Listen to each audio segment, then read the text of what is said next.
Hello and good evening for, what is it, guys? Thursday, March 9th. March 9th. We're here to talk about Big Brother Canada 11, at least a bit, parts of it. Change up. Change up here on this I've watched both episodes. The panel has not. There was some miscommunication. We didn't quite sync things up. So some of us have thinking seen about Survivor yesterday, Dave. I'm sorry, I still have Survivor on the brain. I've got because that's the big money show. And anyways, yeah, well, we're here on Super Mario Brothers Podcasting, streaming live on Facebook, YouTube, and on Twitch to talk about Big Brother Canada 11, the new season, and even a little bit of the first bit of time we've seen, at least episode 1. We've all seen episode 1. We haven't all seen episode 2. So it's going to make it a little... I just watched episode 2 because that's definitely what's fresh in my mind. So maybe you guys can lead the discussion and then I will pipe in. Okay, well, I just watched it. Jaemeel, when did you watch it? Last night? No, today. You watched it today? Okay, so we can... Okay, I'll do the first one, okay? Yeah. Because the whole first episode was the videos of explaining everyone, and they didn't really they barely showed or the first part of the HOH challenge, and they described the last place thing a little bit, right? Dead last, and so the concept of that, and not necessarily going home this week, and so there's an extra twist to it, obviously, this year. So we'll see what it is. But first of all, first impressions. First of all, the house. Oh my god, the budget. Holy crap! If the place is freaking gorgeous, but it's got it's just so frivolous. And I work with houses and stuff, right? Designs and stuff, and it's obvious we do. It's not custom, but this is very intricate. I'm very impressed with this, with the set. Is what I'm saying. That's my point. Yeah, well, the Big Brother Canada house, definitely a different configuration than the American house, the USA house. Much grander, bigger. Each one bedroom is I don't know, the size of half the USA house, it feels like. It's just such a bigger set.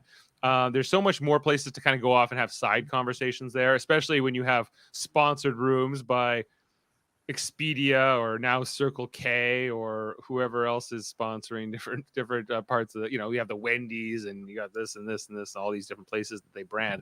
But yes, Foster, you haven't really watched Big Brother Canada before, so you're kind of coming in with fresh eyes. Jaemeel and I, of course, have covered the last few seasons, pandemic, I think starting with the pandemic or right after the pandemic, during that time. So we're going to break down this cast and talk about our draft results as well.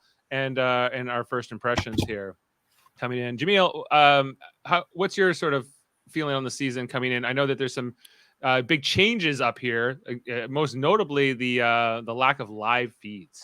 Yeah, so there is a reduction in excitement regarding this season due to live feeds not being there. So there's a little bit of wariness regarding what the season will actually contain, because as from time to time, Big Brother Canada does do a decent job of portraying what is happening in the house, much better than the American version, but it's always great to get the finer details with the live feeds, because you understand people's games a lot more.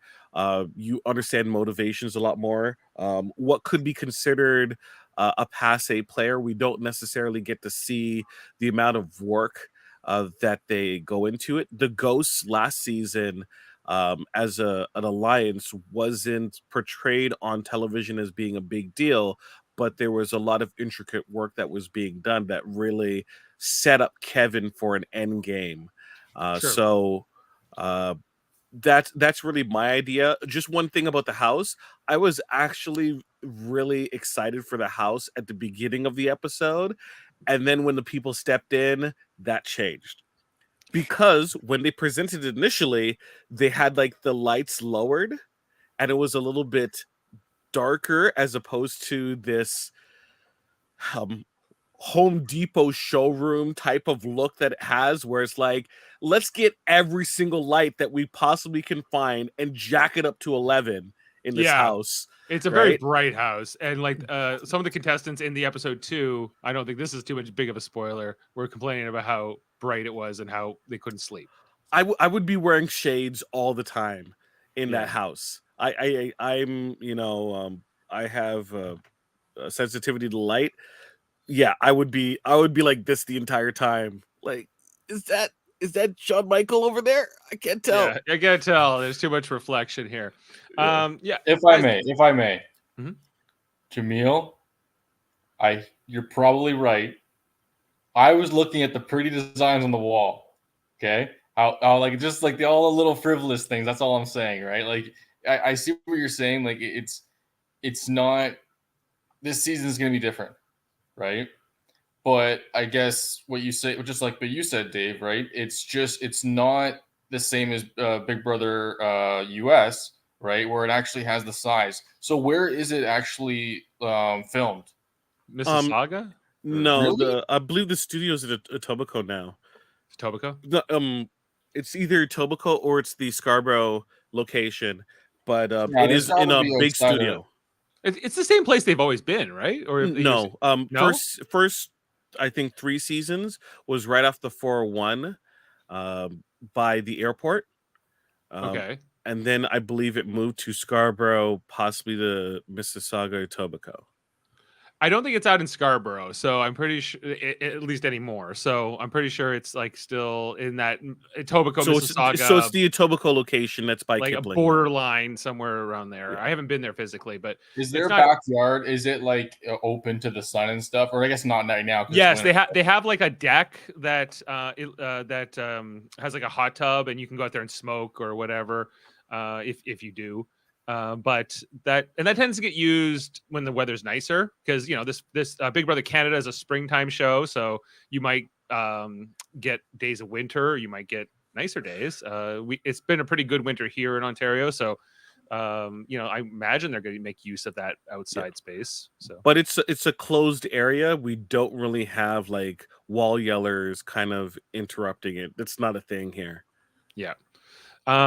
So let's just jump into this cast a little bit. It's an eclectic bunch. Foster, I want to start with you because you're coming in fresh here. You've seen Big Brother before, but this is a whole new cast, a Canadian cast, and sort of what are your impressions of them coming in?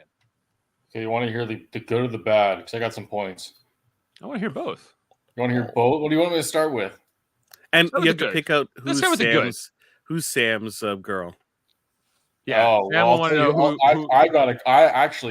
I have a crush this season.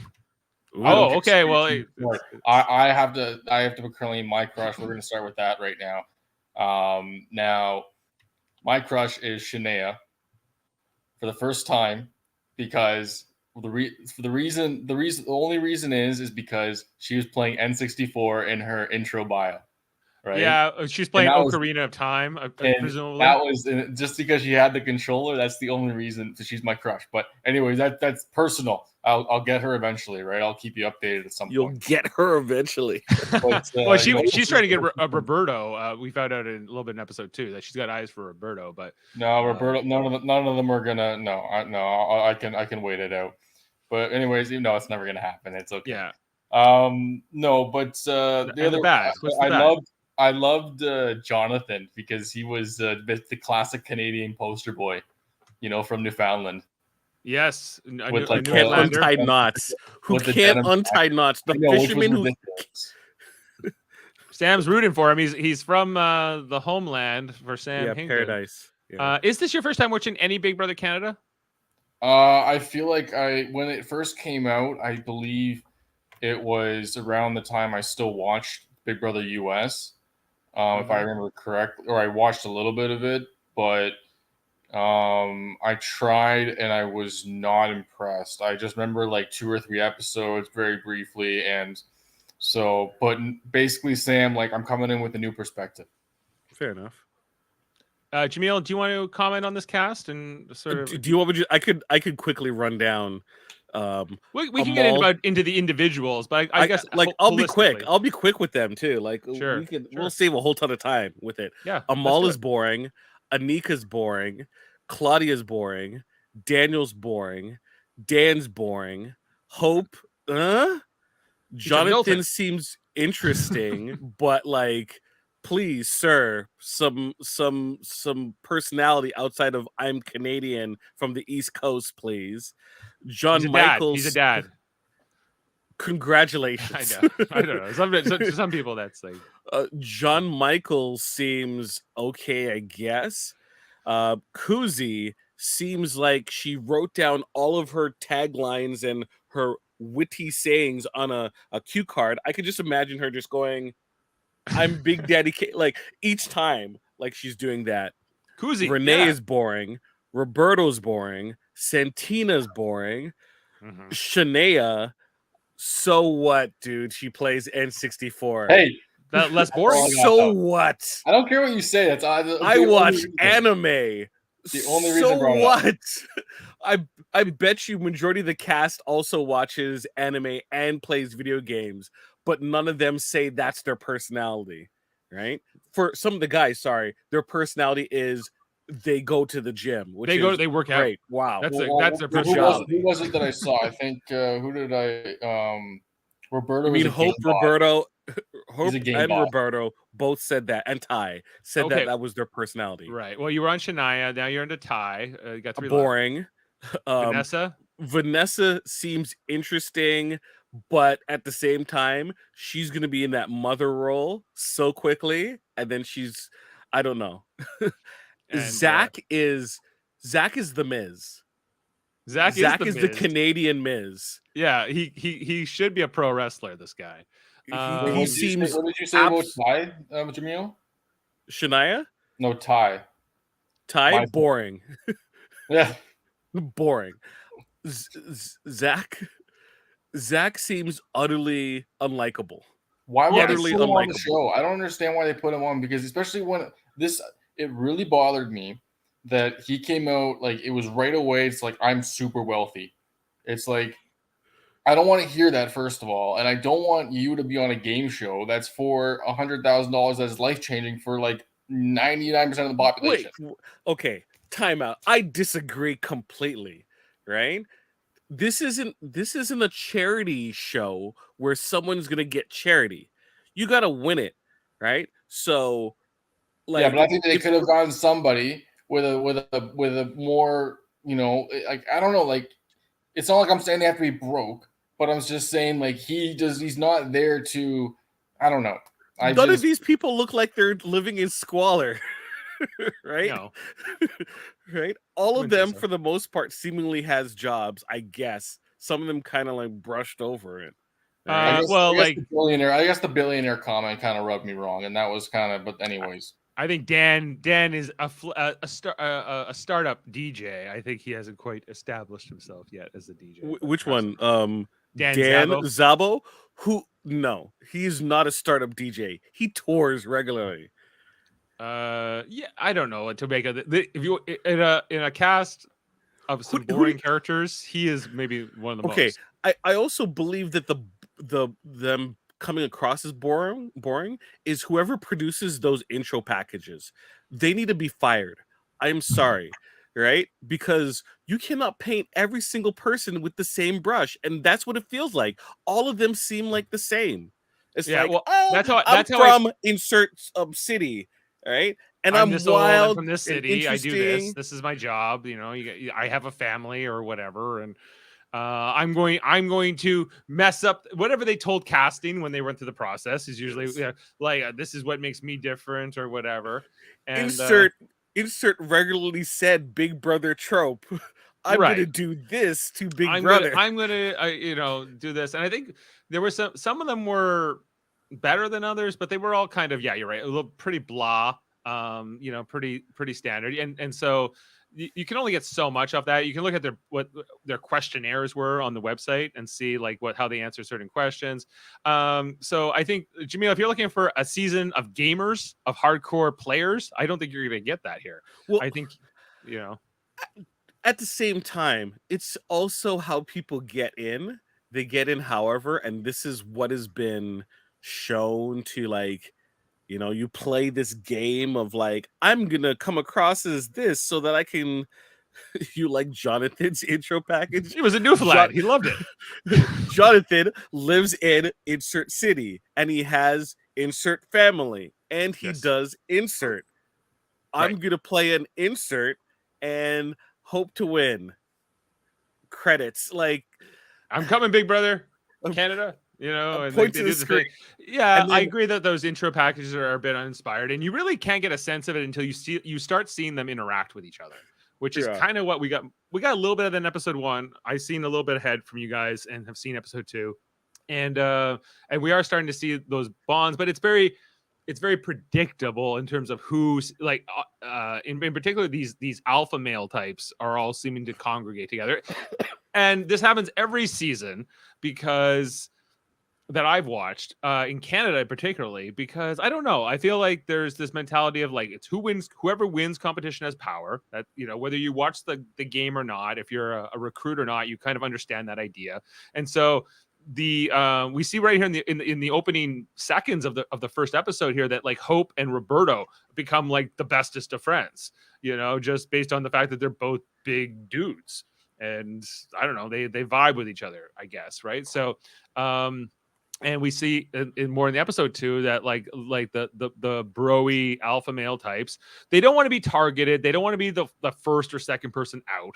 So even though none of them end up winning power here in this first HOH, or don't, in fact, Roberto convinces Hope, or is it the other way around? Like, let's not win this first competition. Let's not be the first HOH. Yeah, that was Roberto have that conversation.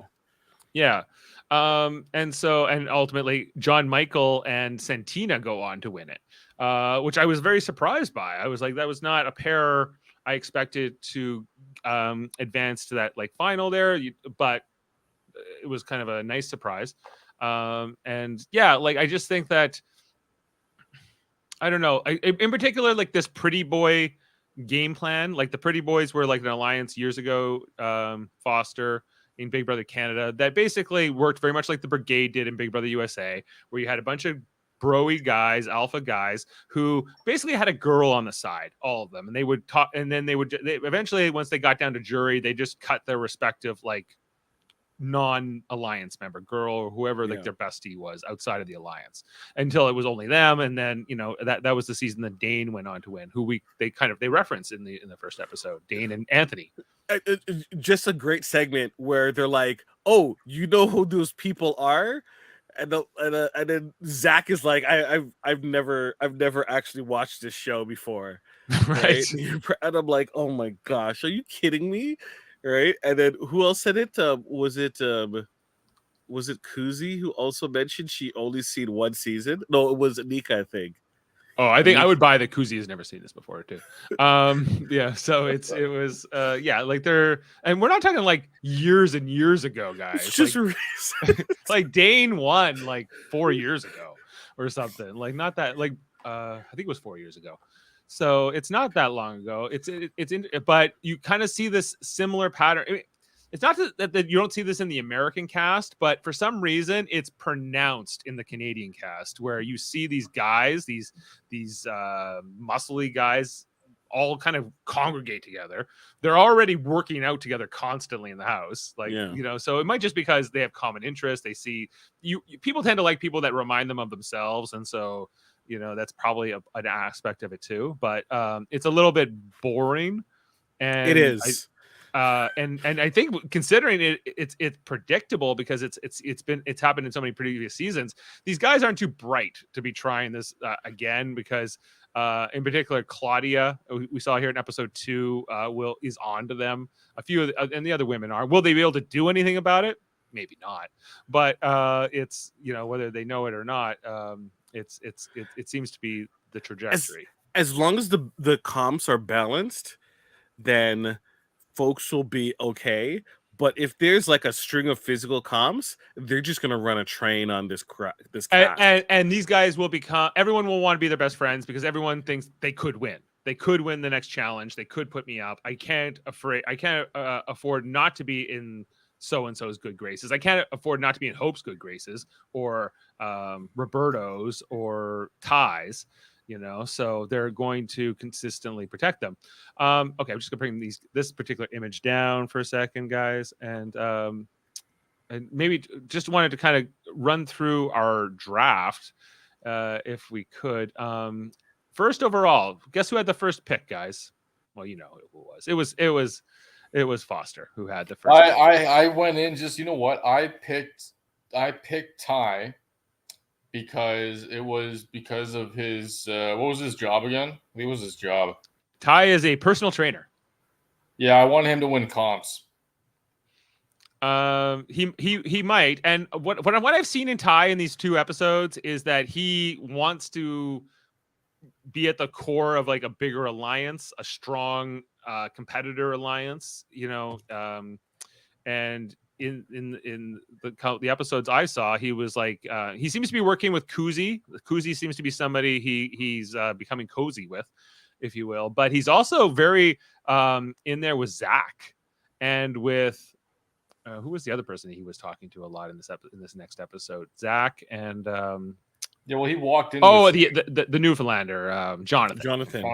So those 3 seem to be becoming a thing, and so Ty seems to be working with it. And what they talked about in this episode too. I'm sorry, I'm spoiling the hell out of it, but it's just what's fresh in my mind is that you got to tell us. Yeah, we got to talk about it. Is that these 3 wanted to kind of do the brigade style. They want to do the pretty boy style where they're going. So they're telling Jonathan, you work on Claudia, and Ty will work on Koozie. And I'm not sure who Zach is bringing into the picture, but Zach is going to have it might not be a woman or whatever. It could just be like a friend. So Zach reminds me of Memphis. Zach. Yeah. Zach. Once again, utterly unlikable. Yeah. But Ty by himself, I don't know if I'm super impressed yet by it. He seems present. He seems active. He seems to be really thinking about the game. But I think that ultimately, I think he's going to be his own undoing. Is sort of what I'm thinking about Ty at this point. That he's going to play too hard, too fast, too early, and will maybe not even make the jury. Yeah, I better not get the first pick again. I better not get first pick again because that was throwing me in the fire, and I didn't like that. I threw me a curveball, Dave. It's randomly selected. Let's talk about the second overall. Selected by Jen is Daniel. Now, guys, what did you guys think of Daniel? I know you said he was boring, Jaemeel, but what else? How did this person get second pick? Oh my gosh! 33-year-old graphic designer from Toronto. He's like a very out gay guy. He's very he seems personable. He seems funny. What else can we say about Daniel? I think he'll be his own undoing by just. I'm going to be working out with the fellas and then put on makeup with the girls. Sure. Okay. I don't think it's going to happen that way. He's bringing something new as a new superfan style of player. He's going to be loud, proud, and strategic. Won't have the luxury of playing behind the scenes and drive to compete and represent the communities that have not been seen often on the show. That's what he says. Well, which community is that? The graphic designer community? The graphic designer community. Okay. I think they actually have been represented in the past. But in abundance, Dave? Yeah, I would say they have been pretty well represented, especially in the last few years. His biggest fear is forgetting and losing his mind. I don't know. I don't think that's not some interesting things. That fear is well warranted. They say no sleep or no food. That's one of the questions they ask them, and he goes no food. So he needs that sleep. Okay, well, that's Daniel. Next up, third overall by Jane is Shania. N64 girl. N64. Which she plays video games. Wow. Jaemeel not impressed. Bartender from Victoria, BC, as it like Koozie. When Koozie says, I'm from Victoria, Shania perked up there. Shania seems fun. Shania seems personable. She's got a massive crush on Roberto already. You know, I would imagine that like Sam's trying to get us to guess who his new girl crush is. I would imagine it's her. But maybe I'm wrong. I don't think it's her. Then who? Not her. Yeah. And look, I'm not trying to dog her because she plays video games. I just feel like the idea that that's what makes her interesting. Like, no, it's not. No, it's just I just got excited. Okay, just relax. Okay, relax. She's not even. If we're talking like real crush, she's not my real crush. And I don't say that. I'm not going to talk about that. But I'm just saying it was. I just wanted to bring it up because it was like the N64 control. Are you kidding me? That's hilarious. Shania's biggest fear. What is her biggest fear?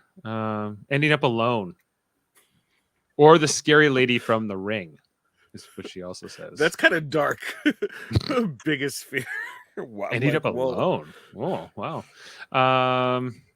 They go. One of the other questions was competition beast or floater. She says floater. I got that vibe. Yeah. She's interested in a showmance for sure, and if it's not with Roberto, it will be with somebody else. But I think she was. You saw her. You just heard her biggest fear. She's gonna be in an alliance or group. That's gonna be her jam. Yeah, I think so. I think I think that's what you would expect her to do, right? Like someone of her personality and background and looks and whatever. Like that's kind of so. Yes, I think she'll be in an alliance with somebody like that. Moving on to number 4, selected by yours truly, of course, is Koozie. Now, Koozie, Big Daddy K. Big Daddy K, as she's known. What I liked about Koozie was that she was very like she had a lot of spunk and like personality and whatever, but she was also like could be a serious 911 operator and she could kind of toggle. And when I watched that in her bio, I was like, oh, okay, Koozie, yeah, that's all right. Like I liked that she had sort of like more a well-rounded sense of skills and like personalities and ways she could turn it on and off. Although I thought so. After what happens in episode 2 a little bit is that she kind of goes after Santina because Santina is one of the potential HOHs, and then Santina's like, "You're cool, Koozie, but I'm not going to give my whole game to you yet." Or so like Koozie seems to be playing pretty strong, pretty early. Is kind of what I'm feeling from her, and she might end up shooting herself in the foot. Is what I fear. But I feel like she's the type of person that's used to like. She has that type of personality where she'll ask a question and everyone would be like, if anyone else asked that question, that's low key. Why are you asking that? It's kind of disrespectful, but she kind of plays it off. She's just like, oh, with the accent and everything. But in like a group setting where you're permanent with people doesn't really play. And especially when someone has something that you want. So I don't know if it's gonna work. And like, look, I've worked in enough call centers. That stuff, the professionalism kind of thing. I know the people I worked with. Doesn't mean anything. Well, she was also Miss World Zimbabwe. Yeah. So she's from the pageant scene. So watch out for Koozie, though. I still like my chances here with Koozie. I'm not trying to dog her too. I'm not saying it's a bad pick. That was Daniel. I feel that was Daniel. Okay, well let's talk about. Yeah, Daniel went. Well, you wouldn't have taken him that high. That's I respect it. Let's go to Jonathan next. The dad from Newfoundland. Talked to Roberto a little bit in the second episode about, having his kid at like 21, I think he said he was, or I was like, I was 19, Jonathan. Like, you got nothing on. Like, okay. My reasonings for picking Jonathan is 1. Oh yeah. By the way, he's Jaemeel's pick. Yes. Good looking dude. Strong family values. So he won't mess up showmans. No, right? He's married. At all, he's looking right? at all that. So he's pretty fit. Good occupation, right? Has a personality where he isn't a potato, right? He seems like a pretty good save pick overall kind of dude. So that's why I picked him, because yes, there's the hopes and the ties there, but they just seemed like gym bros, and Jonathan seems more well-rounded, especially like more of a facing. Yeah, well, he says he's a basketball player. He's I don't know. He seems to have plays with his son, right? Like he's less like Hope, I think, or Roberto, because he does have this family life, and he's a bit more like grown up in some ways. He's not like just a single and looking, I don't think he's going to be swayed by all the ladies and everything else like maybe some of the other guys but I think he trying will to show off or show up or show off or whatever thing. But I think he will, from what I've seen so far, like right now, it's Zach and Ty seem to be the two people he's closest with at the moment. And, going into this first week, it'll be interesting to see if that sticks. But yeah, I think he's like, I'll just be a loyal soldier in your alliance. That's also, I think, what he's perhaps looking to do early, not necessarily let them take the heat. But as long as he's developed the relationships with like a Vanessa and a Claudia. Koozie and a Claudia, right? Very important. Very important. He's all right. Okay, so after Jonathan, we go to Hope next. Taken by Jen. And it was Amanda that took Daniel. Sorry. Yeah. Where's Hope? Hope a little bit. Like I'm not just an unusual name for a man, but all good. And Hope is a skills coach from Milton. He's from our county, Foster. He's from Halton. Yeah, that's pretty cool. I was well, the fact that it was kind of Milton was kind of like that was well, even like there was, I thought well, we'll get to John Michael, because isn't Bradford around here too? Yeah, well, Bradford's up by like Barrie, sort of. Yeah, Barrie. Yeah, up by West Gwillimbury. Well, anyways, though, no, like I actually thought in the first, well, at least because once again I only saw the first episode, but I thought that Hope was like, I felt that he was like, once again, you can correct me, but I thought he was down to earth in the first episode. He was calm. He was kind of like just cool. Like he wasn't flashy, right? But like every time they said Nene and he got up and started dancing. Yeah. Well, yeah, I know. He seems like he's like the life of the party, Hope. That's what I'm getting the impression. Like he's a fun guy. Yeah. He's who Daniel said that he was. Yeah, like he's definitely a competitive person. I think he's going to try to win competitions and everything else. Like we saw him like immediately best friends with Roberto. And Foster, I don't say these things to like say that's who the people are, right? I don't know these people, right? At all. All I have is the information being presented. So I have a very shallow point of view regarding the character that is being presented from the producers. You could have gleaned a different thing, which you said you did. You feel that he's down to earth. And, we'll certainly see over the course of the show exactly, the details about it, which is why live feeds are important, in my opinion. But we'll see the digital dailies to see the digital dailies. Yes, as we're gonna get the after dark, if you will. So Hope seems cool. I have hope. I have hopes for Hope. No pun intended per se. And after Hope, we get to our next pick, which was Dan Zabo, who is I don't know what to say about Dan. He's a DJ. He seems kind of like he's from Niagara Falls. 28 years old, taken by Sean, 7th overall in our draft. He's got a rock star father. That's what we learned in his like intro package. He takes ice baths. His favorite hobby is running and exercise. So, there's your best friend, Dave. Well, I don't want to say Dave. Do you consider your hobbies to be running? I don't know if it's a hobby, but which is why I like you, Dave. That's why I like you, Dave, because it's something like you it's enjoy just something it. That's more like brushing my teeth. I wouldn't say brushing my teeth is my hobby. It's more just like something I do to like. It's your routine, Dave. It's part of my routine, yeah. A hobby is something you do like once or twice a week, right? Like it's not. If you do it every single day, then like. You could say it's a part of your personality, but it doesn't what define you, right?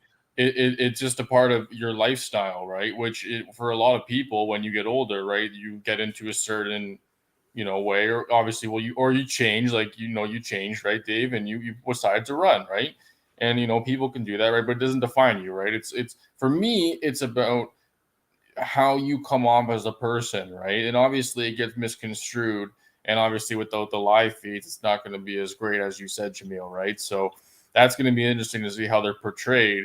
But Dan seems like, because he was the one, he had a kid too, right? Does he have a kid?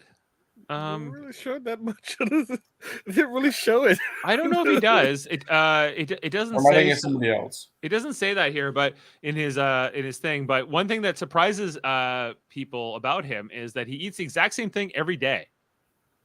I wonder what that is. Well, did they ask if you could eat one thing in the house? What would it be? He says chicken wraps. So maybe that's what he eats every day. Lord, who's he, Vince McMahon? Jeez. Yeah, maybe. Yeah.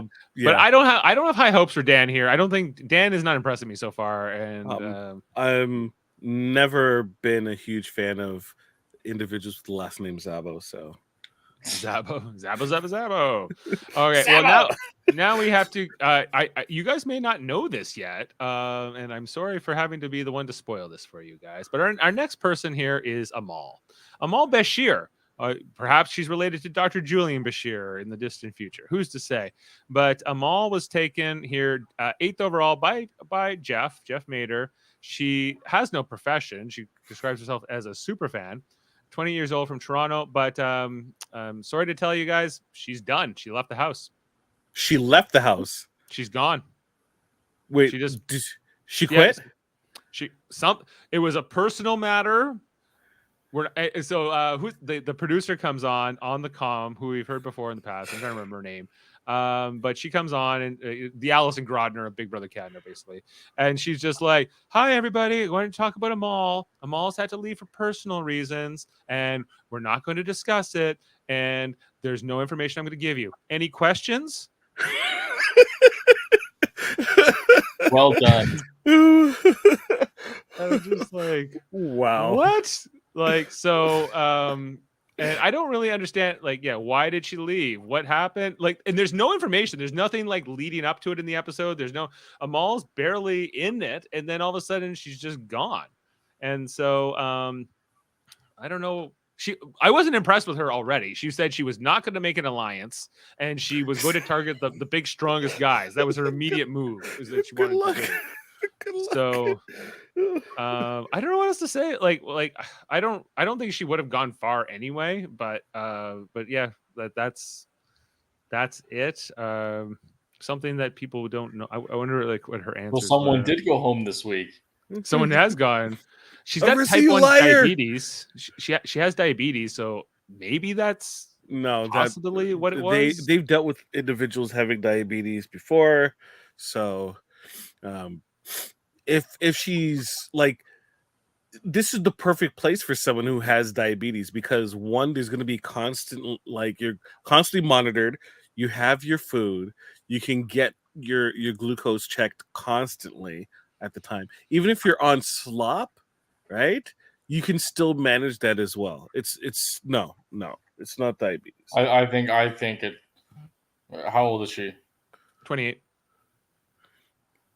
It may be like a me thing, like this is how I feel kind of me thing. I don't like what was said to me kind of me thing, or I don't like what was. I don't know. You think she was like, she just had too much anxiety and she had to like leave? No. I don't think. Maybe like you could give her the benefit of the doubt. I wasn't thinking that exactly. I was thinking a little more. Sam is stating. I thought it was something going on with JM. John Michael. But what? I don't know. Got to deep dive that. If there were live feeds, maybe there would be a way to find out. But it wouldn't look. If someone's gonna leave the show, this is the time to do it, because usually whenever they do the pre-week, it's taped. It's not live. They don't really do the live arrivals anymore for Big Brother Canada. No, well, there's no audience still. I was a little disappointed that there was there's no one clapping in the audience. Dave, they come in and start waving. I'm like, who are you waving to? The cameras, the production staff in the back. Yeah, right? Is the craft service dude you were talking to previously is there, and you're like, hey, buddy. I'm like, they can't even get a crowd even for the first episode. They could, there's enough people that would go out for sure. Like, right? It's just like I get like during COVID they couldn't do it, but it's like they're used to not doing it now, so now they just don't want to do it anymore. Which is fine, but don't use the same method of bringing people in. Like the way that you're doing it is like if there's a crowd, but there's no crowd, so don't do it that way. Right. Right. Yeah, it was kind of whatever. Okay, let's get to Jeff. Jeff then had back-to-back picks as we snaked to the end of our draft here. We got Claudia is who he took at 9. And a marketing coordinator from Kensington, Prince Edward Island. She seems fun so far in what I've seen. She's she's getting along with the girls. She says to Zach in episode 2, like, I'm what's going on with all your bromances? And Zach's like, is that what people are saying? Are people saying that there's a bromance? Are people saying, and she's like, not really. Like, I just see you hanging out with them constantly, and and that's what you're doing, right? And so he's this is Sam's best girl. This is Sam's this girl. is I think so. Probably yes. Sam is Claudia. Yeah, dude. You have a type, okay? 90% of the population, Sam. That's Claudia is Yeah, like Claudia seems fun. I like Claudia so far. I actually have hopes for her to do well in this game. She was bonding with Renee in the second episode while they were doing their makeup and whatever. And she had a conversation with Zach, and she seems to have a connection with Jonathan. So I feel good about Claudia so far. I'm interested to see how she does this season. And not a bad pick here by Jeff. I think that she will not be a target either, unless Zach comes after her for figuring out his master plan, which all she did was like look at what he was doing. Zach seems so like obvious that he could have a piece of paper that has like Big Brother plan with like L backwards in crayon. Team up with bros, and he's just holding it. That's how obvious this plan is. Find bros, make alliance, win all challenges, win game. Like that's Zach's current a stick figure of him with money. Yeah. We're going to talk here about the next pick, Renee, who ended up being one of the bottom of the 2 last place people in the HOH competition. Yeah. So therefore, it was between her and her partner Shania on who was going to go up on the block automatically, because there's 3 nominees. Even though Amal's left the house, but we still have to have 3 nominees. This twist is still in effect, at least for this week. And I don't know, Renee seems like a very interesting personality. I'm liking her diary room sessions so far. She's where's she from? She's a law student from Vaughan. Yeah. She was like, I'm from Vaughan. I'm like, oh, so you're Italian? And then she's definitely Italian. Yeah. We're small. Yeah. The Vaughan Mall. Yeah. Vaughan Mills. But they got Wonderland and things like that out there. I don't know. She seems like a really personable person. I think I would actually have fun talking to her in real life. But I don't know how well she'll do in Big Brother. And I think that she might become an easy target in these early weeks because she's just on the bottom. Like her and Shania talk about in episode 2, the fact that they lost that competition and that one of them was automatically going up makes them sort of always on the tip of everybody's tongue when they're talking about potentially, even if it's just a pawn, right? Like, who are you going to put up? Well, Renee's already been up, so Renee can go up, or something like that. That might be what she has to deal with. But you don't want people getting the idea or the thought process that it would be okay to put you up. Right. And so I think that's maybe the biggest uphill climb I see for Renee so far. Otherwise, I think she's fine. I think she's got a good personality. I think she's smart. So we'll see how she does for the rest of the game. Sean took her at 10. All right, moving on to number 11, we got Roberto. So Roberto Roberto is from Mexico, guys. Originally, he's a gym manager living in Toronto. This is taken by Jen at 11. Roberto seems like a really nice guy. A really I would say he's the most down to earth that I've seen of this cast so far. He talks a lot about his family. He's got a sister, and she's got 2 kids, and he's super into that. That's a big part of his focus. What else? Was he the one that said that his nephew recognizes him now? Yeah, his 3-year-old nephew. Yeah. Your nephew's old enough, would have recognized you when they were a baby. What do you mean? Yeah, at least a year old. Prudence, I think, is starting to recognize me, and she's like a year old now. So just 3 years is a long time, dude. He's like, but I'm the uncle who only comes once a year. So now it's started to really pay off. He's got a master's degree. This guy, he's super athletic. He was an academic all Canadian while playing football in university. So he's definitely a comp guy. I think watch out for this guy, but we'll see if he gets targeted or not. But so far, Shania really likes him, and I think that Roberto could do well. But yeah, flirting it up. He's a bit of a flirt too, I think, is also the thing. Okay, we talked about Roberto. Let's go to, I think this is maybe one of the more interesting ones this season in terms of casting is John Michael. Picked by Jaemeel. Now, yep. John Michael is from BC, if I'm not mistaken. He's from Bradford. He's from Bradford, Ontario. Yeah. I'm sorry. Yeah. He's a project manager. He's coming across as super condescending and a little bit I know everything, and he's by the way, him winning this HOH freaking the hell out of the alphas. They cannot handle the broy guys, like the Hopes and the Zachs, even they're just how did Santina and John Michael win? How did they beat us? How could this little small guy win? Because you couldn't do a puzzle and untie knots. Right. And so in the second episode, what John Michael says right to Zach, he's like, if I win HOH, I'm putting the guys up. He says this right to Zach, who's a guy, right? In the presence of who's the other one? Dan Zabo was there, right, as well. He's like, I'm like, what? It's almost to say I'm going to put the guys up, but not you guys. You're not guys.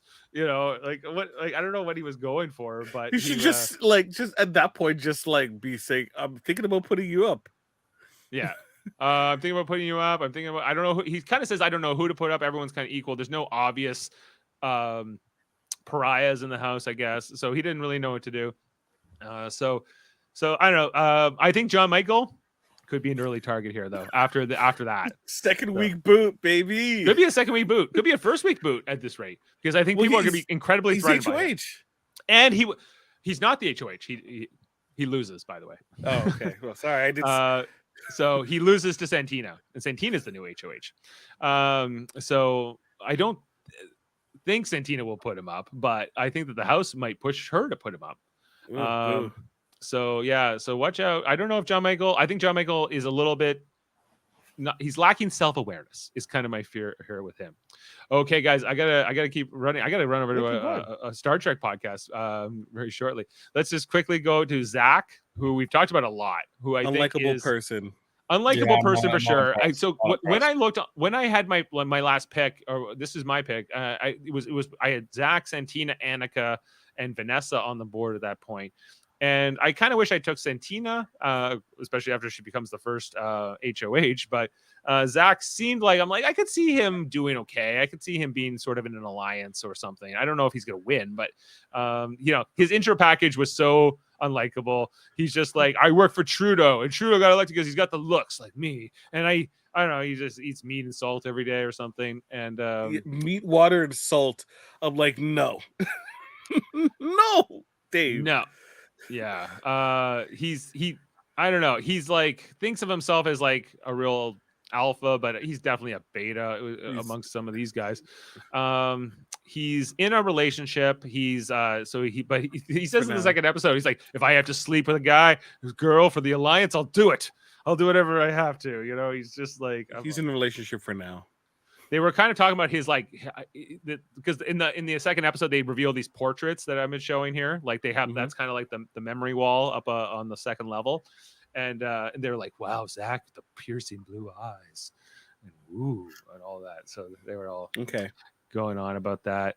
He seems like I agree, not likable. And something I just want to see something that people would not know about him. I am very deep was his answer. I'm very deep. That's your answer? Yeah. Okay. Never mind. Let's Moving on. Santina is the next pick. Taken at Santina was taken by Jane at 14. He's good value pick. Good 29-year-old esthetician from Edmonton, First Nations, I believe, and Métis and Mexican or Italian. Anyways. Yeah, but she's our first HOH guys of this year. But so like Koozie was trying to get info from her, and she wouldn't give Koozie anything. But then she was talking to, who was she talking to in like the bathroom at one point? It was one of the girls. Maybe it was Claudia. Like she was willing to work with Claudia. She was more open to Claudia but when Koozie tried to talk to her, she was like, I'm not giving you anything, Koozie. So I don't know. She seems to be a little bit discriminating in terms of like who she's willing to work with a little bit. Well, Koozie's kind of off-putting, kind of not asking. Koozie's pushy. Koozie's pushy, so I get it. You know, and Koozie was doing it in front of somebody else, like trying like in the pantry, like what's gonna happen if you. This is even before she's won, right? They're just kind of like, if you win, what are you gonna do, and whatever. And Santina just comes across as very like, I just want to make sure I don't get targeted next, so I'm going to try to figure out what's the smartest move, which is what you're supposed to do. So I think this might be a good HOH for Santina. We'll see ultimately what she does with it. And last two, second last we have Attica. Attica was talking about because we get the reveal of the Circle K room in the second episode, and she was like, I work out every day. I need my electrolytes. I'm like, well, gummy worms are not electrolytes, but you know, sorry to tell you. But Attica, I think there's a reason she went second last in her draft. I just don't. She's I think so off-putting in her video. Yeah, she just comes across as unlikable and like sort of like and great. Like it's great seeing the family and everything, but like, geez, when she's talking by herself, it's like I don't like you. Well, when they answered, like they asked her hero or villain in the questionnaire, she says villain. So I think she kind of does lean in a little bit to, being a bit disruptive, perhaps. But it's not even in a playful way, like Kevin was. No, not in a playful way. It's a fact that surprises people about her. I am not sporty or outdoorsy, yet I go on an annual camping trip with my friends. That's not surprising. That's nothing. What is that? It's a big deal for her. Okay, it's a big deal. That's surprising. Yeah. Whoa, you go on an annual camping trip, Attica? Wow. How could you? Okay, and then the last pick overall, she charges her phone battery when she goes. Sorry, go on, Dave. Go. Yeah, just our last person here, the oldest cast member, Vanessa, 42 years old. Which I think she could have picked and higher. Yoga instructor from Calgary, Alberta. She I like Vanessa. So in the second episode, you're gonna see they do a winners fashion show, guys, because we have even more sponsors now. And winners was last year too. But she did this whole like fashion show thing, and like Hope was dying. He loved it so much. He was like, I think that you're right that she could fall into this mom role, but she's not like doesn't seem to be like the early target. It seems like she's getting along in the house. Yeah, and that's often the plight of the oldest cast member. And she's only 42. She's like, she's not old, and plus she's very personable. It's how she works it with the other people. Honestly, I think her and Jonathan should be bonding over the fact that they have children. So yeah, I could see that. She has alopecia and vitiligo.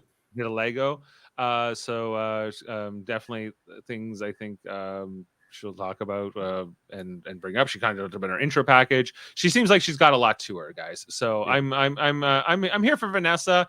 Jaemeel or Foster. I'm sorry, Foster. She ultimately becomes your pick here. in this. Not a bad pick. Not a look. You could have had worse. You could have been a lot worse for consider you had the first pick and you know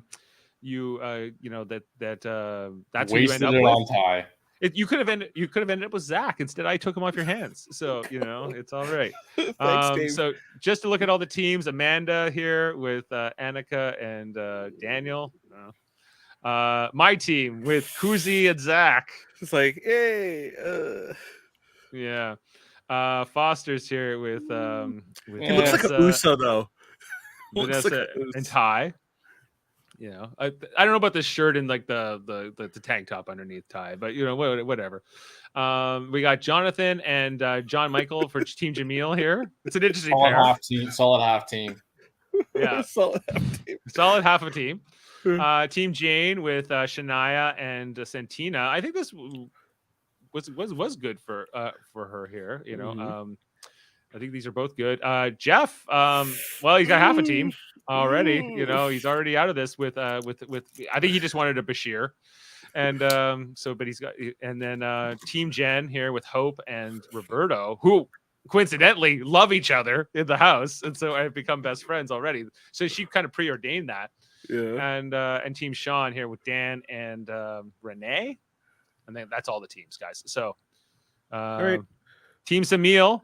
He's just happy because I'm with Jonathan. Yeah, you have Jonathan. You have Newfoundlander. He's like, why didn't you pick Claudia? That's his girl. But, no, I didn't think both of them would be together. Dave, thank you for spending some time with us.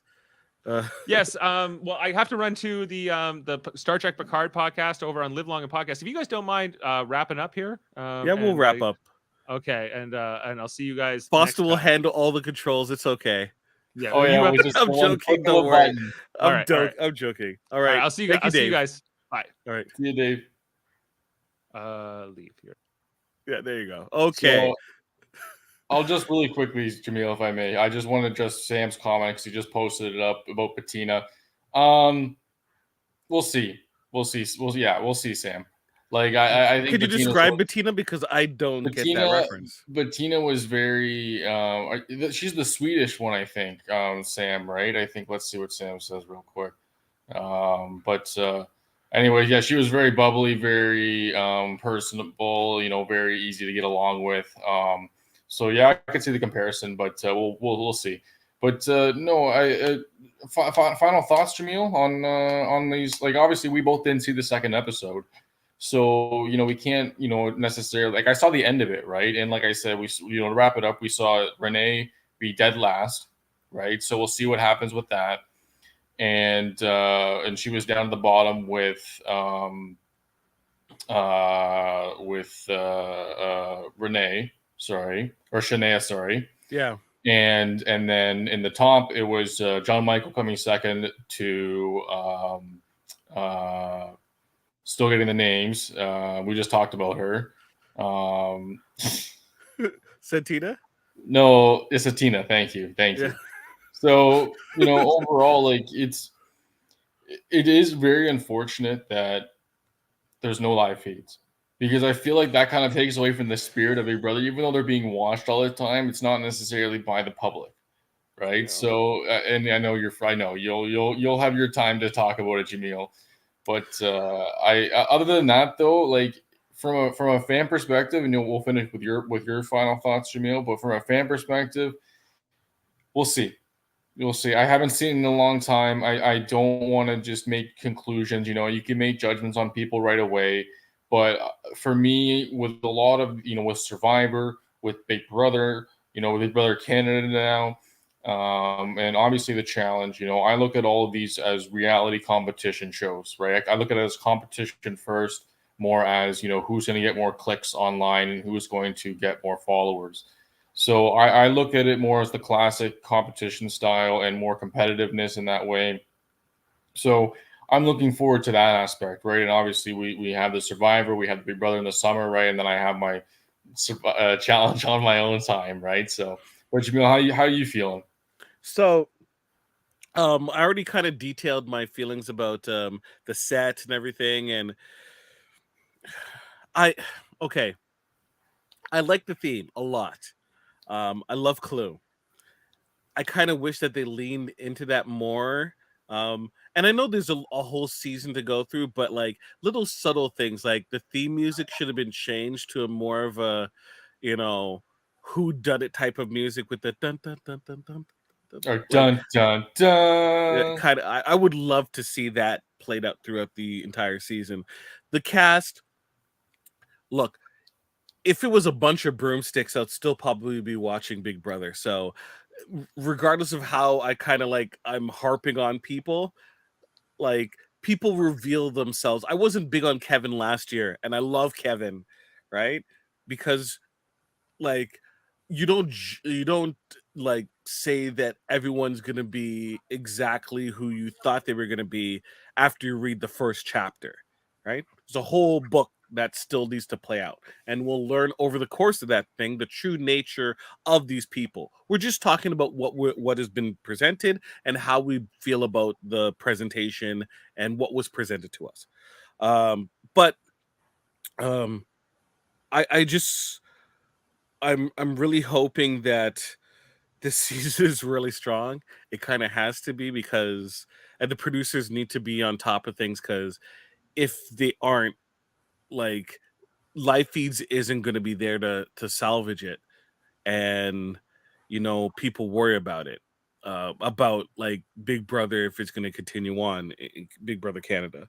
So I know that's more of a commentary about things outside of the day-to-day operations of the show, but that's what comes to mind regarding it. So we'll see. I'm going to watch the second episode right after.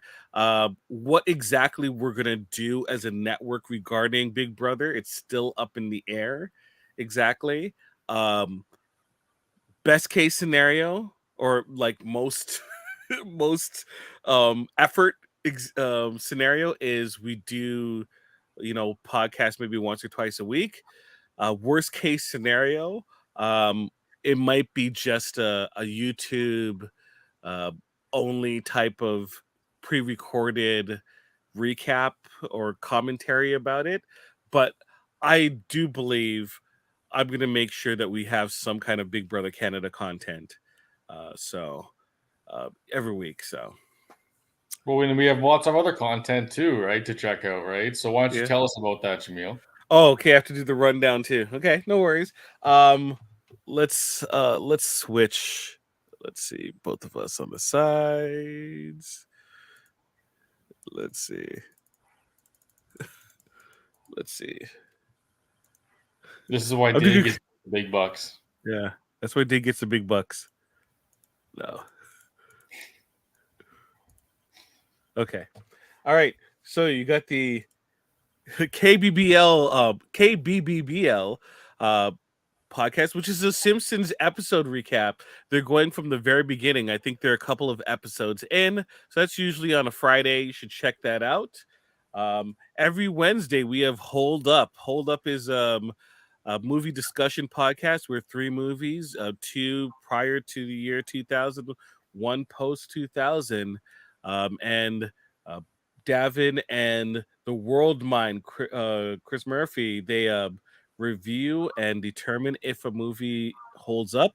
Last week was on journalism, so it had The Year of Living Dangerously, Network, and Nightcrawler. And next week it's with television, and it's going to have UHF, Stay Tuned, and Good Night and Good Luck.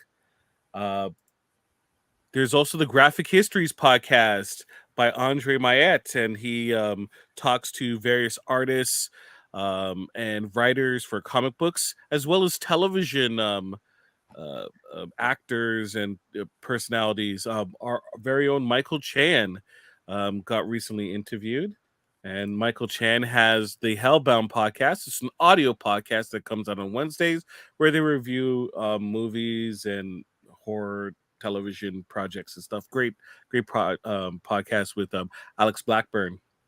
Davan also has the X-Rated podcast, which is usually every week with Andre, and they review X-Men, the animated series. They're in the, I think, season 5, I think, of X-Men, and they will continue on once we also get into X-Men 97, which is going to be released later this year. Also, we have Trivial Debates, which happens once every month. Last month, there was the love debate with Davan, Jessica, and Jody, with Eamon being the host. Right, so that was a great one that happened in February. So next month is going to be, I think it's April 2nd, which is going to be the wrestling themed podcast. As well as we have Live Long and Podcast, which is a Star Trek podcast where we cover, review, and deep dive into Star Trek. On Mondays, we do Enterprise recaps. Tuesdays, Deep Space Nine, and then Thursday, as we speak right now, the Star Trek Picard podcast is going on. So you can switch over right after we're done, which will be shortly. And there is also coming up on this Saturday, we have Star Trek Radio Theater, where we take a script and we read it. The cast from Live Long and Podcast. This time, a little different. Usually, we're used to taking scripts from various other the television or movies. This time, we're actually doing it off of a comic book. Lower Decks. Lower Decks has a comic book that's released, and we have adapted it to be a radio play. So we have was it Jessica Chan is doing some heavy lifting, being Beckett, Deanna, and various other characters. You have Davan as Boimler, Jane as Captain Friedman. Variety of characters. Check it out. It's Saturday, 9 p.m. Lower Decks, and that's really it. There you go. That's all on the United Federation of Podcast that we're a part of. Not the best intro or explanation of all the networks, but it will do. Please check us out. I heard you loud and clear, Jaemeel.